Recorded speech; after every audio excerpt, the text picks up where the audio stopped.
The power of this 1,000-year-old zombie is terrifying. His spear, thrown casually, can create a hole on the moon with ease. The force of the throw even caused the entire field to shatter, and the onlooker students were directly lifted off their feet. As they watched the students falling from the sky and the calm zombie in the field, both the examiner and students were amazed and in shock. Dawn looked at Zombie in admiration and asked, "You're so amazing. How far did you throw it?" Zombie scratched his head in embarrassment and said, "I don't know either. I just tried my best like I was told to." Hearing this, a meteorite that was about to hit the Earth was scared out of its wits. After passing the test, Zombie successfully passed the assessment. He asked Dawn if he could go home now with his certificate. Dawn looked at him as though he were a fool and said, "Why would you want to do that? With your strength, you could become a president. Do you know how much authority the president of a department has?" Zombie looked confused at Dawn's words. Dawn explained to him, "Take Violet, the Blade Department's president, for example. She not only commands an army, but can also use tanks, airplanes, and artillery at will, and even has the authority to use nuclear weapons. She even manages a city with a population of 40 million. And even the mayor is under her control. Strictly speaking, she is the true mayor." However, none of this impressed Zombie as he had his own city to govern. Soon, led by Dawn, they arrived at the Biotech department. This is the logistics department for the students, and any student who passed the test could come here to choose a weapon. Zombie saw a picture frame on the table with a harmonious family of 4, which reminded him of his own family. Dawn explained to him, this was Professor Jamie, the former president of the Biotech department, who was fondly known as the logistics minister. However, after his wife died, Professor Jamie became obsessed with using humans and zombies for biological research. But he was dismissed by the Academy for going overboard. The Academy even issued an order to kill him on sight. Just then, a girl with glasses walked over and asked, "Did Dawn pass the test?" Dawn replied proudly, "Of course." Dawn then introduced to Zombie, she's the orphan adopted by Professor Jamie and the acting president of the Biotech department. As they were talking, the acting president walked over to her seat and said, "Come over here. What kind of equipment do you need?" Upon hearing this, Dawn immediately stepped forward and said, "I need something that can carry more weapons, preferably something that can fit a Gatling gun in my pants." It seems that Dawn is ready to enter the gunner department. "What about you?" the acting president asked Zombie. However, when she saw Zombie's face, she was frightened and screamed loudly. Dawn quickly explained, "Sister, you got it wrong. He's not a zombie, he's just a human wearing a zombie mask. Do you think I'm stupid? Or are your eyes growing out of your ass? He's obviously a zombie." Upon hearing this, Dawn lied and said that she had already seen Zombie's face, which dispelled the acting president's concerns. "Alright, I'll trust you this time. What kind of weapons do you need?" After some thought, Zombie said, "I don't really have anything mind. It's just that whenever I go out, I somehow always end up going home naked. So, maybe a set of clothes that won't rip." Upon hearing this, the acting president was speechless. Meanwhile, inside the dojo of the swordsmanship department, Marshall was kneeling on the ground, looking very embarrassed without any clothes on. On the other side of him, a woman had her leg resting on the table, listening to him recount his defeat. He was super strong. As soon as I charged over, my entire vision turned dark. And the very next second, I was already handing on top of the lamp post. The woman spoke slowly, "Can your president win against him? I feel like he's even stronger than my president." Upon hearing this, the woman walked up to Marshall and asked, "I'm very interested in that guy now. What's his name?" This girl is none other than Lan Chi, the president of the sword department. She and Violet, the president of the blade department, belong to the same level and both possess absolute control over a city. They have been long-time rivals and will resort to any means to poach members from each other's department. Because the population of the city managed by the Blade Department is always one more than that managed by the Sword Department, Lan Chi, the president of the latter, even wishes she had a twin to surpass the Blade Department. As Lan Chi walked away, Mashal couldn't help but break out in a cold sweat. "Mr. Zombie, I wish you good luck." Meanwhile, in the Academy's teaching building, Zombie was taking notes furiously as the teacher explained how to capture zombies. The zombies not only love human flesh but also have a fondness for eggs. By exploiting their weaknesses, we can capture them. Zombie was startled to hear this news. He never thought that humans had such core secrets. Nowadays, ordinary zombies pose no threat to humans. By capturing them and placing a piece of meat in front of them, they can run indefinitely and generate unlimited power for humans. Moreover, by refining them into corpse oil, the humans can also solve the fuel problem in industry. The thought made Zombie work even harder to take notes. Just then, Dawn curiously approached him. "What are you doing?" Zombie replied without looking up, "I want to write down everything the teacher says so that I can tell my family when I go home." Hearing this, Dawn looked puzzled. "Your family?" At that moment, a broadcast came on. "All students, please note that the new first-year students should gather in the indoor venue." Shortly afterward, the indoor venue of the academy was crowded with people. Just as Zombie and Dawn were wondering what was happening, Violet, the president of the Blade Department, walked over and said, "This is a very important meeting. You all better be quiet. You were introduced by me, so don't cause me any trouble." At the same time, on the other side, Lanchi stared curiously at Zombie and wondered, "Is that guy Zombie? He doesn't seem very smart and doesn't appear to be very powerful either." She then prepared to have her subordinates test Zombie's strength. Just then, the door of the indoor venue opened, and a man with several robots walked in. This man was the president of the Mechanical Life Form Department, who also happened to be Grand President of the Academy. Everyone bowed and paid their respects to him. Seeing Zombie standing there stupidly, Dawn pushed down his head and said, "What are you doing?" This is the president of the Mechanical Life Form Department, one of the most powerful people in the Academy. As the Grand President walked past Violet, he patted her on the shoulder and said softly, "Thanks to you for the last operation, you did a great job." Seeing this scene, Zombie looked puzzled and wondered if something was going on between them. Dawn smirked at him and asked if he was jealous. Zombie replied that he was just asking a casual question. He then asked Dawn if the Grand President was powerful. Dawn explained, "Do you remember Professor Jamie I told you about before? He was the last batch of people to conduct biological research before he was wanted. Among the tens of thousands of experimental subjects, only he survived. After Professor Jamie was wanted, he founded the Mechanical Life Form Department. His strong power convinced people, and he successfully increased the city's population under his management to 50 million. In the 10 years he governed the city, not a single zombie appeared in his jurisdiction, and he wiped out every single one of them."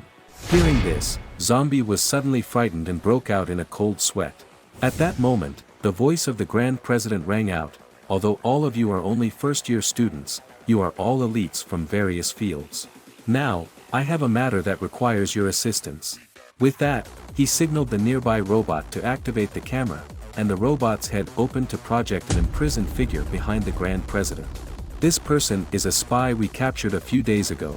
He secretly dropped a nuclear bomb, nearly killing one of our outstanding presidents."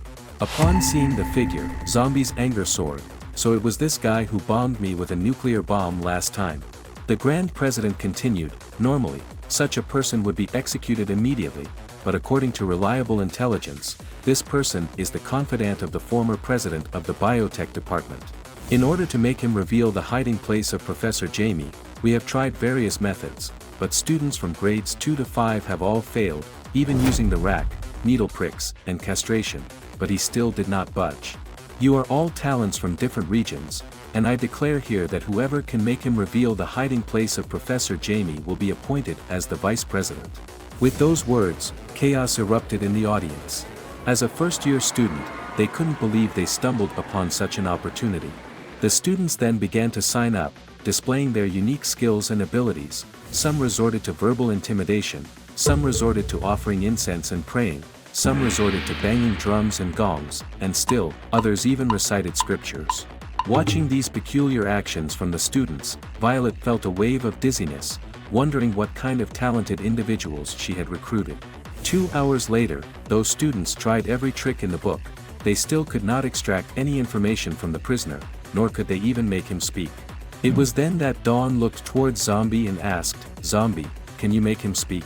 Upon hearing this, Zombie's expression became serious. "Not only can I make him speak, but I can also make him sing loudly." Dawn's face lit up with excitement upon hearing this, and with the Grand President's approval, Zombie slowly made her way towards the interrogation room, muttering, My subordinates have always been obedient, but they always lose control when they see humans for no reason. I hope this human can explain something.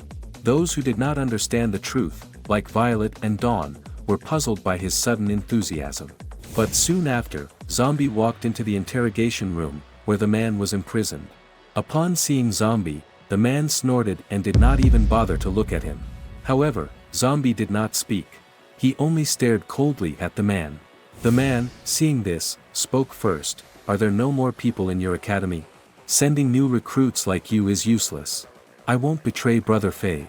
In the next moment, Zombie responded with action. His arm quickly sliced across the man's body, leaving a wound on his arm. At first, the man looked at the wound with disdain, even laughing out loud. Are you here to joke around? I am not afraid of having my balls crushed, and a mosquito bite would hurt more than your scratch. Could you please use a little more force? It wasn't until Zombie coldly said, stand up, that the man obediently stood up. Watching this scene, Violet and others in the monitoring room were shocked. How did he do it? It turned out that when Zombie scratched the man just now, he had also injected the zombie virus into the man's body. The virus traveled through the man's blood and quickly took control of his brain. The man had now become a second-generation zombie under Zombie's control. Then, Zombie asked the man what his name was. The man answered, my name is Shao Kai. This made everyone in the monitoring room even more shocked. Did he have the ability to control other people's thoughts? Zombie then asked, I heard you're a close subordinate of Professor Jamie. So you must know a lot, right? Yes, I know most of the things. Okay, then tell me, why did the zombies in Y City suddenly lose control? Because Brother Faye sprayed a biological agent over the city. The zombies became violent after smelling the agent. However, we can control these zombies. Brother Faye ordered them to attack humans to get combat data from the Beyonders Academy. Why did you do this? Brother Faye only told me that he was doing something great.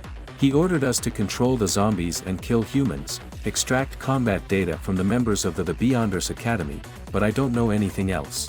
Where is Professor Jamie currently located? He is located 500 meters underground in the ruins of the H-City. After obtaining Professor Jamie's location, Zombie commanded the man to turn around, and he walked out step by step. In a zombie-like tone, he muttered, you people are really hateful, and I don't want to see you again. Take care of it yourself. The man responded woodenly, understood. As Zombie walked out of the interrogation room, everyone's gaze upon him was filled with fear, causing them to unconsciously step back. The surrounding murmurs were heard, this guy is too twisted, it's terrifying. He can actually control people's thoughts.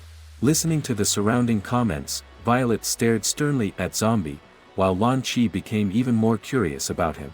Just then, the Grand President applauded, truly awe-inspiring. First-year students are indeed full of surprises. I promised you the position of Vice President, and I will fulfill my promise. Now come with me to register.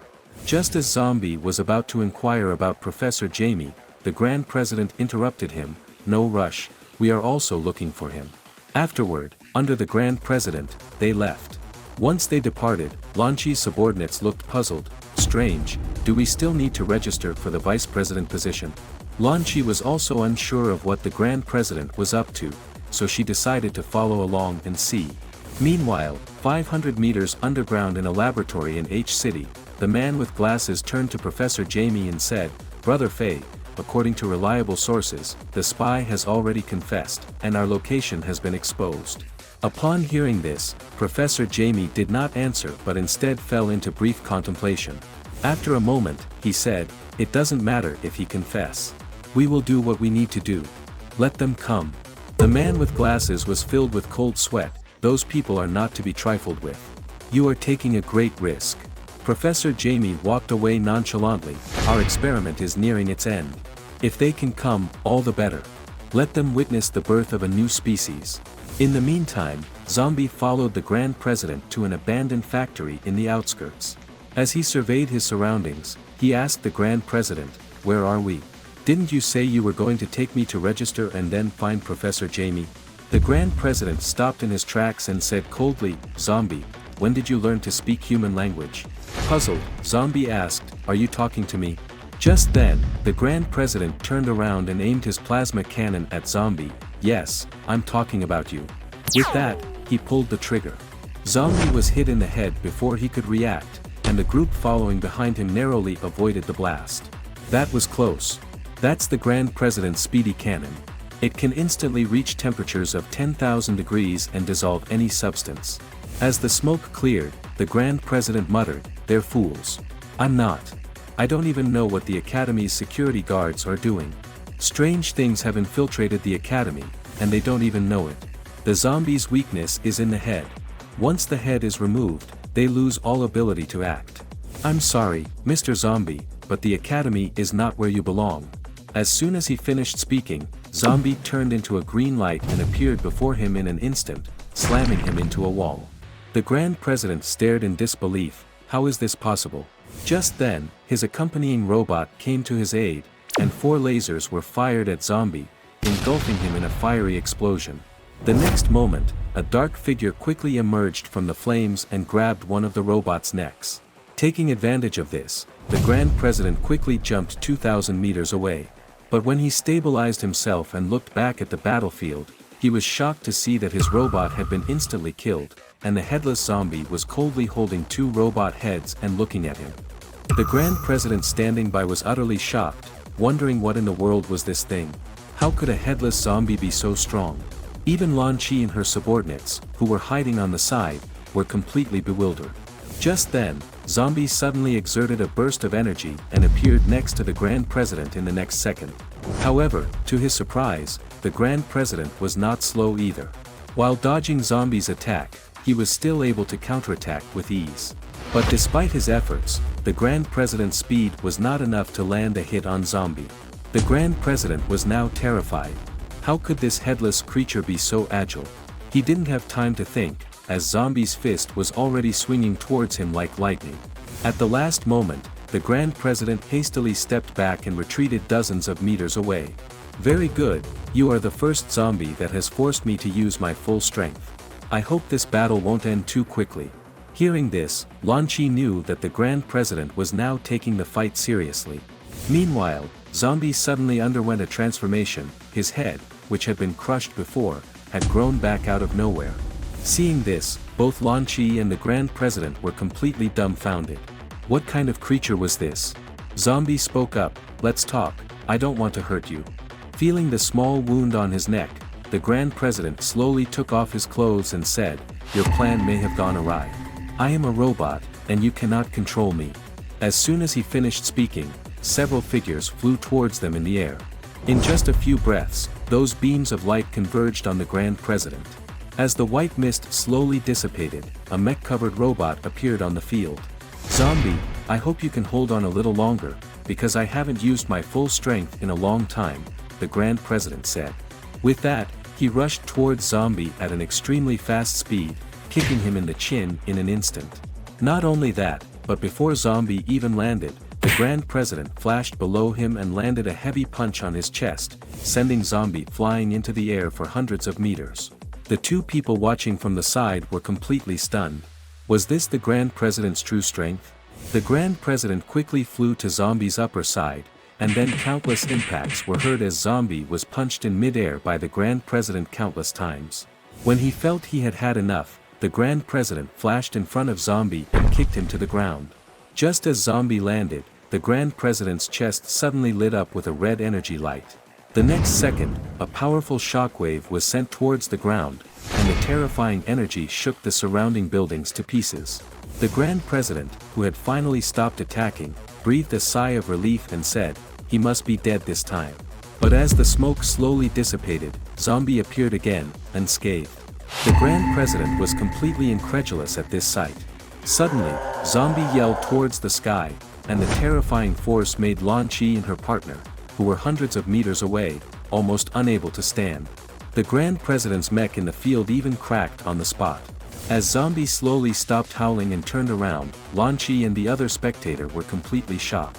Because at this point, Zombie had transformed into a completely different form. As soon as Zombie's second form appeared, it triggered countless anomalies in the world.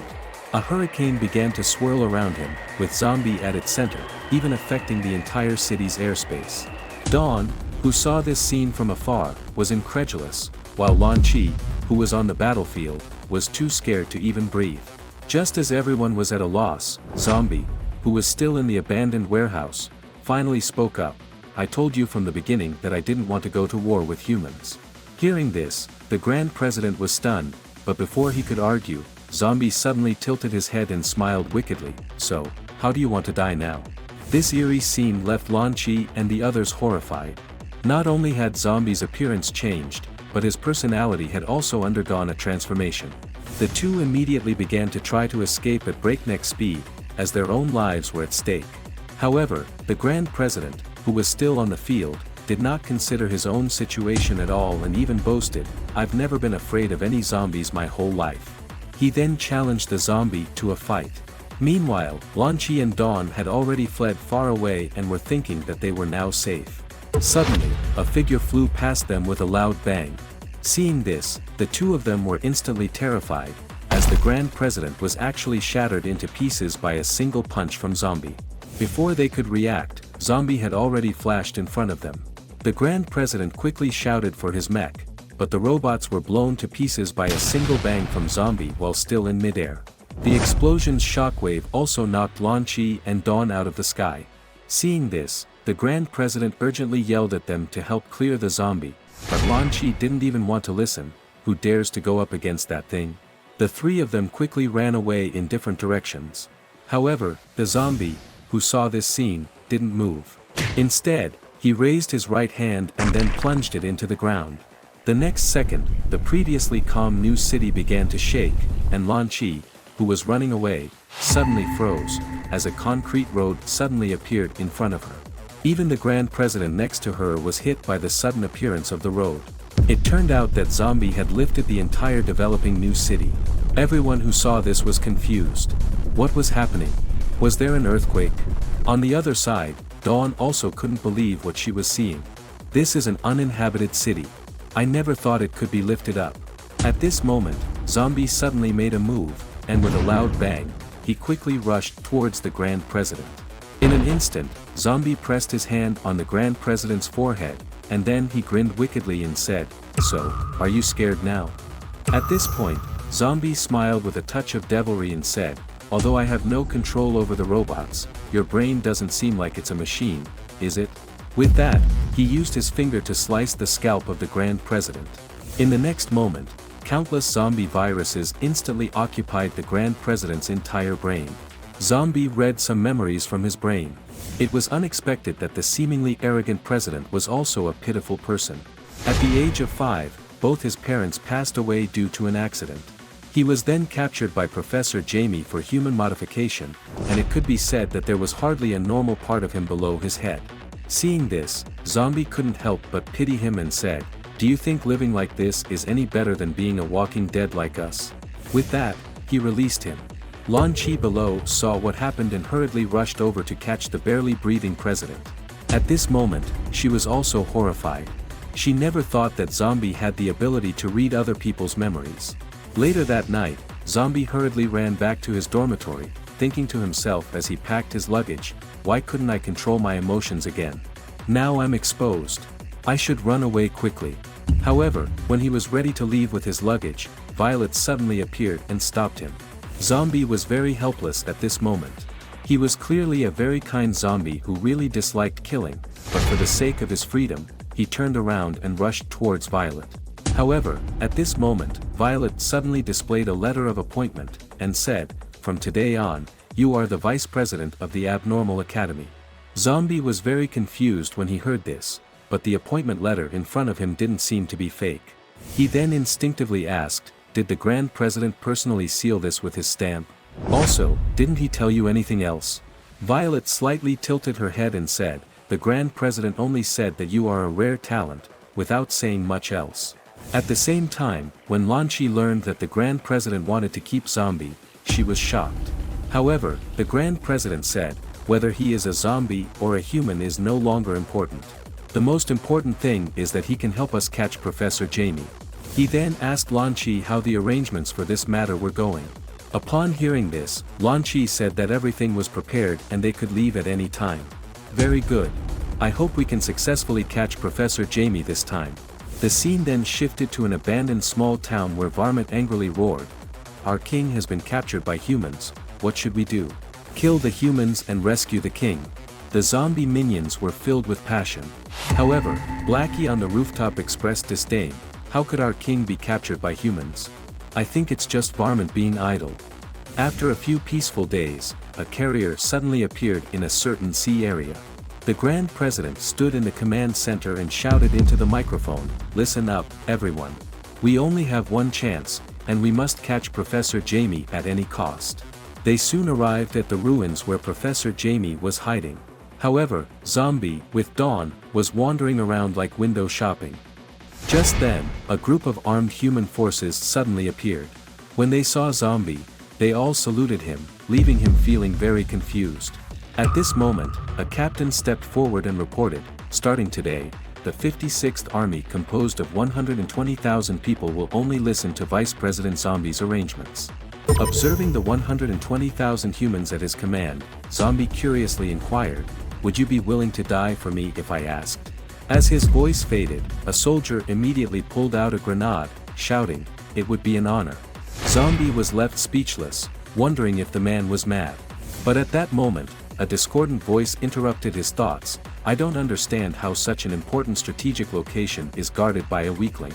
You should hide behind us, lest you cause harm." At this point, Dawn exclaimed, "Are you the president and vice president of the Steel Blade Department from the Stainless Steel Academy?" Simultaneously, on the aircraft carrier, an armored youth scoffed, "Has your academy run out of people? Sending a novice to guard such a vital position?" Lan Chi immediately retorted, "If you're going to help, help. Don't babble in front of me." The Grand President joined in, saying, "Do you believe that this novice could beat you senseless?" The Stainless Steel Academy's Grand President scoffed, and informed them that reinforcements were on the way, "Just wait and watch." Meanwhile, in a control room several kilometers underground, someone asked, "Brother Fei, they've all entered the city. What should we do?" Professor Jamie responded with an evil smile, "Let's play with them first." Pressing a button on the console, hordes of zombies converged on Zombie from all directions. Suddenly, Glasses Man noticed something strange among the zombies. It turned out that Varmint wanted to find humans for revenge, and had incited the dead to attack them. But only one arrived the next day, and after handing over gasoline to Varmint, fled at top speed. Before leaving, he claimed he wouldn't dare disobey the king's orders. Varmint was speechless. Why not just keep it from the king?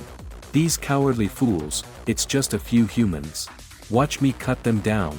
However, curiosity compelled him to sniff the green gas floating in the air. Glasses Man was overjoyed seeing this, as he hadn't expected this zombie's data to be so exceptional. He couldn't help but laugh, "Come on. Show me your strength." Meanwhile, on the surface, the weaker zombies were quickly dispatched. Looking at the bodies, Zombie was puzzled, "These don't seem to be from my horde." Hearing this, Dawn quickly turned away, feigning ignorance. The president suddenly stepped forward, taunting, "You weaklings should go home and not get in the way." But before he could finish, distant roars erupted. Seeing this, Zombie hurriedly asked, "Varmint, what are you doing here?" Varmint didn't answer, instead downing the gasoline in his hand. Dawn was dumbfounded by the sight. What on earth is this? Suddenly, Varmint pulled the trigger on his chainsaw, and the engine roared to life. At that moment, Varmint mustered his strength and let out a forceful roar. In an instant, the surrounding structures cracked and crumbled. Dawn, who stood directly opposite him, was sent flying through the air. Fortunately, Zombie appeared in time to shield them from the brunt of the attack. With terror etched on her face, Dawn inquired, "What on earth is this creature?" By now, the entirely uncontrollable Varmint was ranting about annihilating all of humanity. The president of the Steel Blade Department, intrigued by these words, remarked, "Impressive, a formidable zombie at last." However, Zombie grabbed Dawn and sprinted away. Confused, Dawn asked, "Why are we running? Isn't the president here?" Zombie, without looking back, replied, "Don't be foolish, that creature is indestructible." Hearing this, Dawn was taken aback. Zombie then warned, "Varmint possesses a genuine, undying body." Yet, their escape was misinterpreted by the president of the Steel Blade Department as Zombie's fear. Before he could finish his mockery, though, the vice president was sent flying by one of Varmint's punches. Resounding crash, the president finally realized the gravity of the situation and urgently inquired, "What's happening? What just occurred?" At this point, the vice president was speechless. When the president looked again, Varmint had already materialized before him, and a rapid series of thuds from their ensuing battle echoed throughout the area. Inside the surveillance room, Glass's man gasped, "Incredible. This creature's combat prowess is off the charts." Meanwhile, the president of the Steel Blade Department was faring poorly. As he contemplated a counterattack, Varmint slapped him, causing him to spin helplessly. Subsequently, the president was kicked hundreds of meters away with a single, powerful blow. Within moments, both the president and vice president had lost their fighting strength. As Varmint reappeared before them, he raised his chainsaw and swung it menacingly. Elsewhere, atop a building, Zombie and the others watched the events unfold leisurely. Panicking, Dawn exclaimed, "Oh no, it seems the president of the Steel Blade Department can't hold on much longer." To her surprise, the once arrogant president now cried out for his mother in utter despair. Dawn and her companion exchanged bewildered glances. As Varmint prepared to claim the president's life, the nearby team leader urgently asked, "Vice President, what should we do now?" Zombie observed Varmint's movements, considering that intervening might expose him. He then turned to Dawn and instructed, "You go down and fight him." Hearing this, Dawn protested, "Even the president couldn't defeat that creature. Going down there would be like walking into certain death." Zombie, however, ignored her and bit her arm. Dumbstruck, Dawn lamented, "It's over, am I going to turn into a zombie now?" She then clutched her chest and rebuked him, "You wouldn't be harboring any inappropriate thoughts, would you?" Speechless, Zombie advised, "Just remember to go easy when you attack." Fearing the exposure of his identity, Zombie employed his powerful virus to reconfigure and enhance Dawn's genetic makeup. In an instant, she transformed into a formidable fighter. As Varmint was about to defeat the Steel Blade Department's president, Dawn hastily hurled a rock at his forehead. Irritated, Varmint turned and roared, "Who dares to interrupt my affairs?" Unruffled, Dawn stepped forward and challenged, "Saw wielder, what satisfaction do you find in bullying the weak? Come, entertain me instead." Varmint hesitated, then retorted with a fierce glare, "Who do you think you are? Worthy of battling me? What, are words your only weapon? I assure you, I can reduce you to tatters in mere moments," Dawn replied, swiftly producing a customized Gatling gun. In a blink, a barrage of bullets sped towards Varmint. Unexpectedly, Varmint evaded the onslaught with a casual series of dodges. However, the Steel Blade Department's president behind him was not as fortunate. But for the steel armor he donned, Dawn's bullets would have claimed his life before Varmint could. Seizing the moment, Dawn teleported in front of Varmint and leaped into the air, performing a 360-degree aerial spin. As she soared above Varmint's head, she hastily released 2 high-explosive grenades and shoved them into his mouth. A deafening boom resounded as Varmint was engulfed in flames. But once the smoke dissipated, he emerged unscathed, scoffing, "I am immortal, your efforts are futile." Before he could finish, a shotgun blast struck his face. Dawn, grinning wickedly, taunted, "Not bad, but that was merely a warm-up." Meanwhile, the squad captain inquired curiously, "Vice President, what exactly did you do to her?" Zombie replied nonchalantly, "Merely a minor genetic modification. Moreover, this is only the beginning, I can make her even stronger." Back to Varmint, although immortal, he found the relentless barrage unbearable. Dawn, seemingly invigorated, let out a maniacal laugh. Witnessing this, the Steel Blade Department's president and vice president despaired, yearning for the safety of home. Suddenly, Varmint seized the initiative and charged at Dawn, only to be trampled and kicked in the face. The force of her blows sent him hurtling hundreds of meters back. Hoisting a rocket launcher, Dawn roared, "You claim to be immortal. Try this on for size." Varmint, disheveled from the beating, noticed nearby gasoline. Desperate, he guzzled an entire barrel. Simultaneously, Dawn's rocket hurtled towards him. With a flash, the projectile split in two. Reinvigorated by the gasoline, Varmint's combat prowess soared, and he managed to bisect Dawn. The Steel Blade Department's president and vice president lamented, "It's over, we're doomed." Smirking haughtily, Varmint jeered, "I told you I am immortal. Heed my warning in your next life." However, at that moment, Zombie on the rooftop clenched his fist. Miraculously, Dawn's severed body began to mend itself. Varmint gaped in astonishment, never suspecting that Dawn, too, possessed the power of immortality.